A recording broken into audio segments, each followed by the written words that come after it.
things you're going to need. Number one, if you're going to grow, everyone say, I want to grow. You're going to need some type of BD. BD stands for business development, right? Very undertaught in the chiropractic industry or healthcare industry. We are shit at this. We are bad at this. I was the lecturer. A funny story. In my university, we had one morning, which was business and jurisprudence. One morning, one lecture in 5 years on business. 3 hours on business. Did any of you guys have much more at your universities? Less. A little bit more. Whole course. A year? Over a year, yeah. So that's a lot better than a lot of universities. But you understand that business development is very, very important and we don't talk about it enough in chiropractic. It's like a bad word when we talk about money or numbers, and then you start getting things like, how many of you ever heard this from your team before? It's not like it used to. And you go, yeah, I know. Good. It means we're changing. Everyone say, we're changing. It's supposed to not be like it used to be, or else we're going to get the results that we used to. So it's supposed to be different. But then you've got to talk about the business has changed, the roles changed, so those are different conversations. But the first thing is BD. But honestly, the people that get the biggest growth and the mentors that get the biggest growth from their participants are the ones that have incorporate both BD and PD.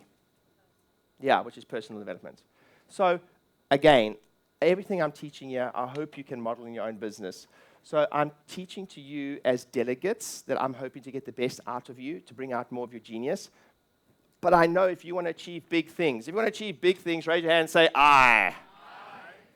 You're also going to have to incorporate this in your business. You have to incorporate this in your business.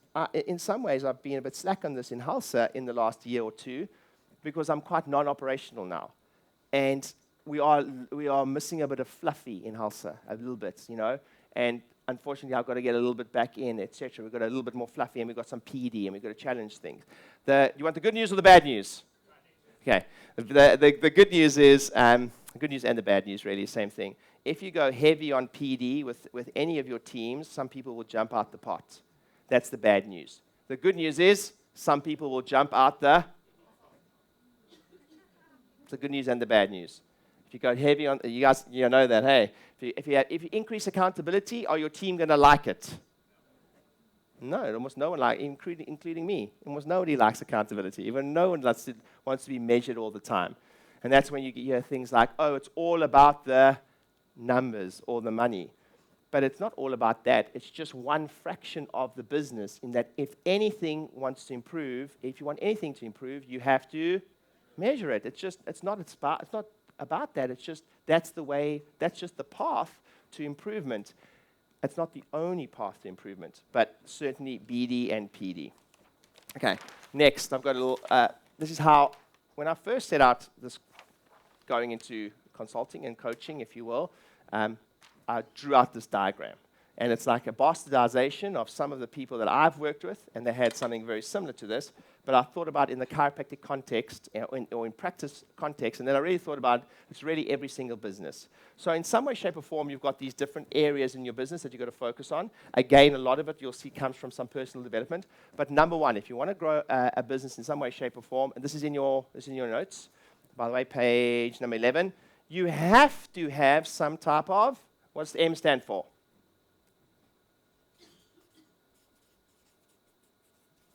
Yeah, marketing. Like there has to be a marketing element to your business.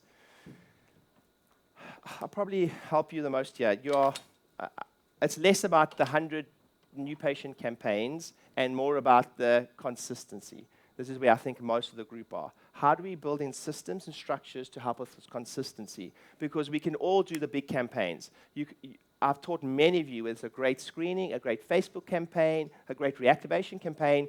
You all kind of know how to do those, but the biggest win from this room is how do you make it consistent? And better yet, how do you make it this?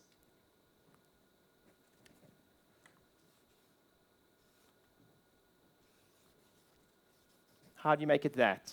It stands for done without me.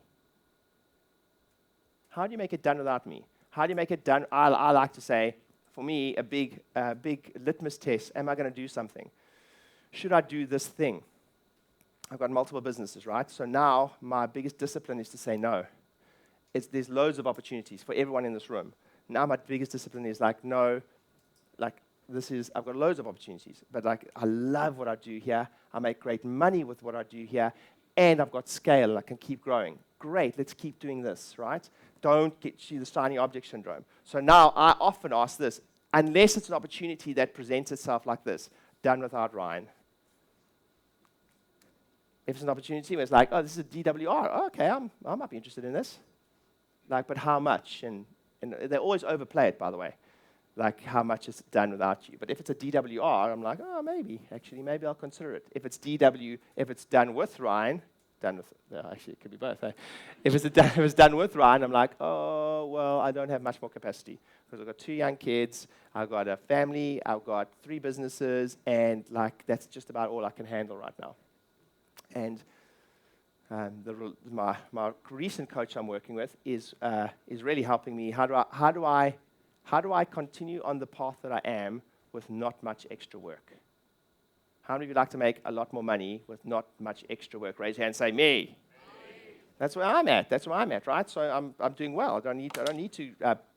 Has anyone read Power versus Force in this room? Yeah, so like the difference between power is being able to choose. Everyone say, choice is good. Force is like, I'm pushing all the time. I've got a love-hate relationship with this room, and many of you will have that because you're good pushers. You're good at driving. Everyone say, I'm a driver. I say, I'm a leader. You're good at it, You're good at going, hey, come on, we need the screening, we need it, But how do you make it more balanced so it's coming from a point of power, not force? Because if it's all force, how many of you have ever felt tired before in practice? Yeah, it's like force. I'm teaching you a piece tomorrow morning. Tomorrow morning's piece, I really, really prepped a lot for tomorrow's morning's piece because it's about how to, I don't want to say remove yourself from the business, but how to operate more in power. And it's got everything to do with my next slide, or my next thing I'm going to write down. If you're going to be successful, you absolutely need a team. You need a team. And we get lulled into this, I can't stand it. Some of the Facebook groups where I see, and I'm shameless of this, I am going to go for them. I won't mention names. But the idea that you can run a practice with just you, a box on the wall, no CA, no phone, that people just come, no timings, etc. It's not that you can't make it work, but look at the individual making it work. They may be a very, very, very special individual. And you know what I think? I'm not special. I'm bang average. So for me to make a business work on bang average, I need good structure and good systems. You guys understand, yes?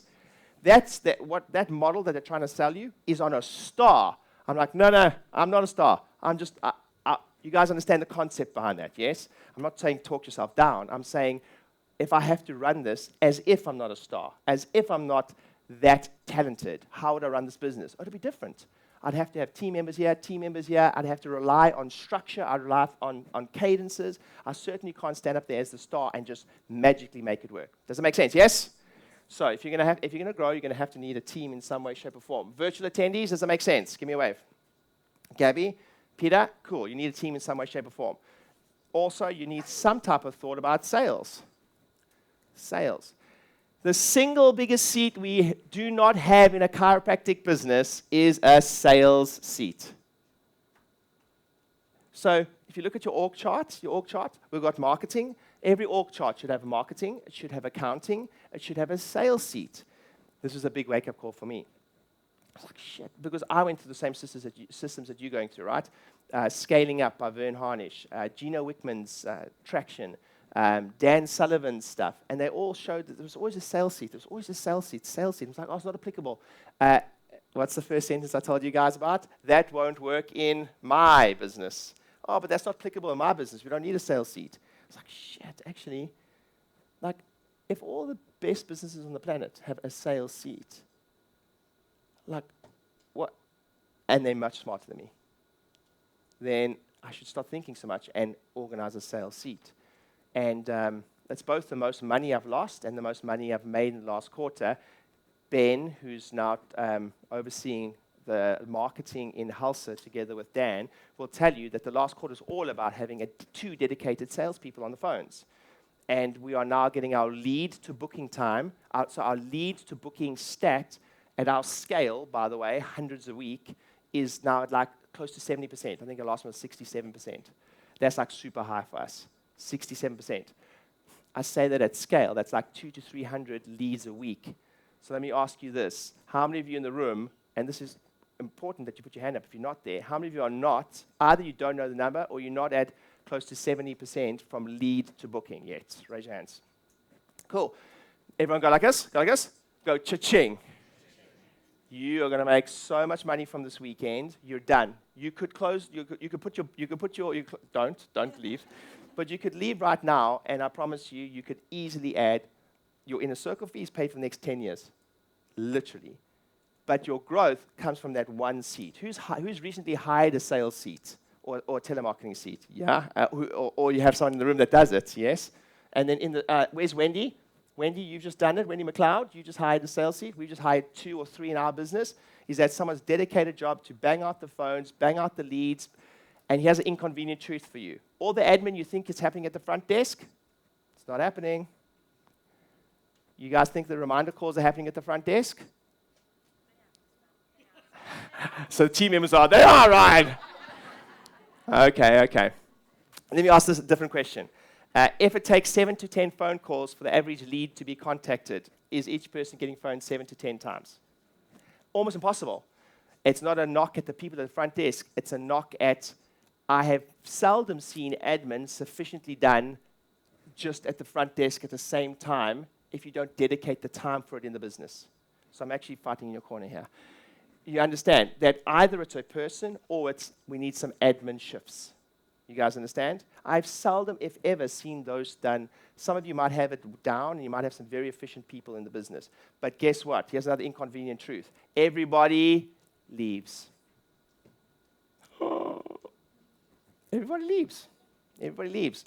So if you're relying on a star in your business, that's a single failure point.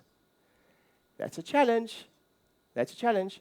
And we talk about it in our business. Like the last quarterly, you can ask my team. We went, who did we speak about?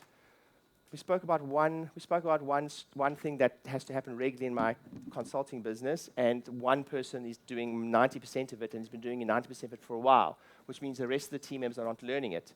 And we spoke about the quarter, and I was like, that's great, you're doing a great job, but you are a single failure point in my business, and you're going to leave one day. I love you, I don't want you to leave, but guess what? You're probably going to leave one day. You know? You're probably going to leave one day, and that's cool. Like, my job is to do everything in my power to keep you, but then my job is also to set you free if I've helped you grow enough that you go into bigger, better things. You guys understand, yes? So we talk about it. We're like, hey, you're a single failure point. If you leave, the business is in trouble, and the business has got to come first.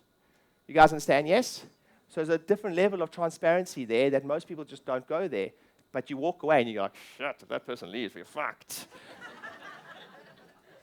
But like, say it. You guys understand, yes? Cool. So next thing is sales in some way, shape, or form. And then another one is, for me, structure. Okay? So structure, so business structure, which I'm going to go through in a moment. Business structure. I'll give you another truth. I'm giving away some of my presentation this evening. But one of the truths is that everybody leaves. The other truth is that nobody's irreplaceable. Nobody. And the minute I think I'm irreplaceable, there's trouble. Nobody's irreplaceable, including us. Everyone say, everyone point to the person next to you and say, you need to fire yourself. You need to fire yourself. You need to make yourself irreplaceable. Cool. Dan Kennedy talks about the fluidity of relationships. Relationships are way more fluid than you may think.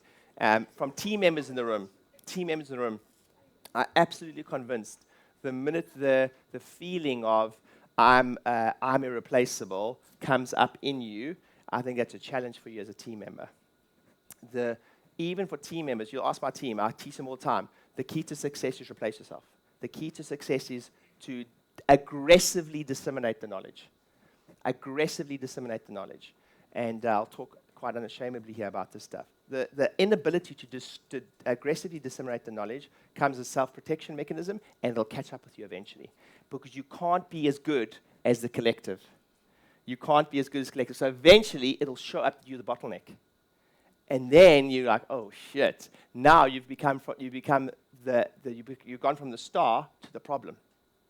Eventually, because that'll happen. Because then your capacity is going to get so overwhelmed that the thing that's not happening in the business is you, and that you were good at it eventually. But because you haven't been training and disseminating the knowledge, you then become the blockage. And then your strength makes the team member or the leader in the business have to get you shifted to another seat or get rid of you, quite frankly, because now nobody else can grow. So we actually call in our business rock stars, block stars. So everyone's looking for the 200, 300 a week associate. We actually call them block stars. Because often they take over the whole running of the business a lot of the times, and often they will stop other people from coming in, and then you can't. I'd rather have 3 or 4 people or 5 people seeing great numbers than one person absolutely ruling by terror, if you will, that no one else can take over my space. You guys understand, yes? So while everyone else is looking for 300 a week chiropractors, I'm like, they'd be nice. They're nice to just stumble across, but they don't really come along, and often they're block stars, not rock stars. Make sense? Give someone a high five and say, does that make sense? By the way, hello, my block stars. All of you are block stars in an element of your business. You guys understand? Hello, my block stars. Cool. Next one is I call this PP. Oh, PP. So, no, I won't. So your personal philosophy or your professional philosophy, which forms the foundations to hold it all together, or what Blair calls your self-concept. Hey, Anna. So your self-concept in some way, shape, or form. So your self-concept is your self-ideals, how do you view yourself, a whole bunch of those things. Mac Newton, one of my greatest teachers that I've worked with, says that you will never outperform your self-concept.